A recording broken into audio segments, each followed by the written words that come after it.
Jogging చేయడం అలవాటు. అందరూ ఆరోగ్యం కోసం జాగింగ్ చేస్తారు, కానీ మా డాడీ మాత్రం తన లవ్ స్టోరీని గుర్తు తెచ్చుకోవడానికి జాగింగ్ చేస్తారు. మా డాడీ టీనేజ్ లో ఉన్నప్పుడు ఒక అమ్మాయిని చూశారంట. అంతే, ఫట్ లవ్ లో పడిపోయారు. ఇంకేముంది, చట్టా పట్టాలు వేసుకుని తిరగడం మొదలు పెట్టారు. అన్ని లవ్ స్టోరీస్ లాగానే మా డాడీ లవ్ స్టోరీ కూడా ఒక రొటీన్ డిస్టర్బెన్స్ ఉంది. అదే ఇద్దరు వేరే వేరే పెళ్లిళ్ళు చేసుకుని విడిపోవడం. మా డాడీ ఆమెను ఇంకా మర్చిపోలేదు. అందుకే ఆవిడ పేరు నాకు పెట్టి రోజు వాళ్ళ లవ్ స్పాట్ వెళ్లి ఎర్ర చేపలకి దానా వేస్తుంటారు. అక్కడ ఎర్ర చేపలు ఉంటాయని ఆ ఆంటీకి మా డాడీకి తప్ప ఇంకెవ్వరికీ తెలీదు. మరి నాకెలా తెలుసు అనుకుంటున్నారా? మా డాడీ పర్సనల్ డైరీ నేను చదివేశానుగా.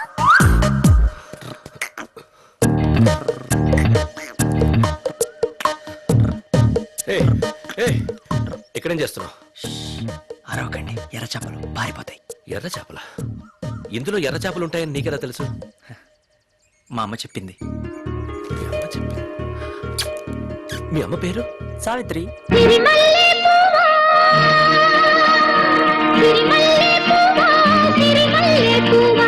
చిన్నారి చిలకమ్మ నావాడు ఎవరే, నా తోడు ఎవరే, ఎన్నాళ్ళకొస్తాడే.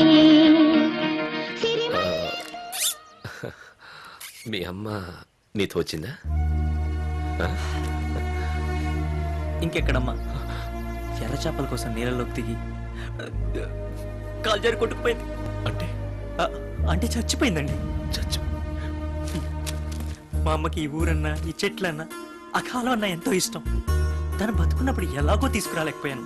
అట్లీస్ట్ ఇప్పుడైనా వీటి మధ్యలో ఉంటే తనతో ఉన్నట్టుంటుందని ఈ ఊరు వచ్చాను. మరి మరి ఈ ఊళ్ళో ఎక్కడుంటున్నావు బాబు? ఈ ఊర్లో నాకు ఎవరు తెలుసండి, అందుకే ఇక్కడ సెటిల్ అయిపోయాను. ఈ పొలాల్లోనా? అయినా నేనుండగా నువ్వు ఇక్కడ ఉండాల్సిన కర్పేంటి? పద మా ఇంటికి వెళ్దాం. మీ ఇంటికా? అసలు ఇందాక నుంచి ఇన్ని డీటెయిల్స్ అడుగుతున్నారు. ఎవరండి మీరు? ఏం చేస్తుంటారు? అది అది నా పేరు శ్రీనివాసరావు. ఈ ఊరు పెద్ద మనిషినే. శ్రీనివాసరావా? మా అమ్మ తనకి ఈ ఊర్లో బాగా దగ్గర వాళ్ళు ఉన్నారని చెప్పిందే. కొంప తీసేది మీరేనా?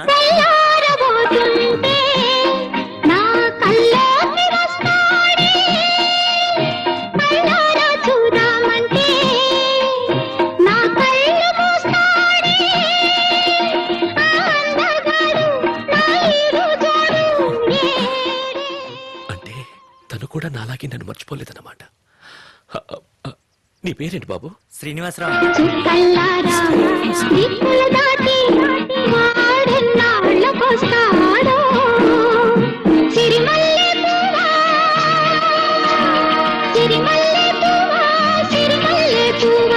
చిన్నారి చిలకమ్మ నావాడు ఎవరే, నా తోడు ఎవరే, ఎన్నాళ్ళకొస్తాడే.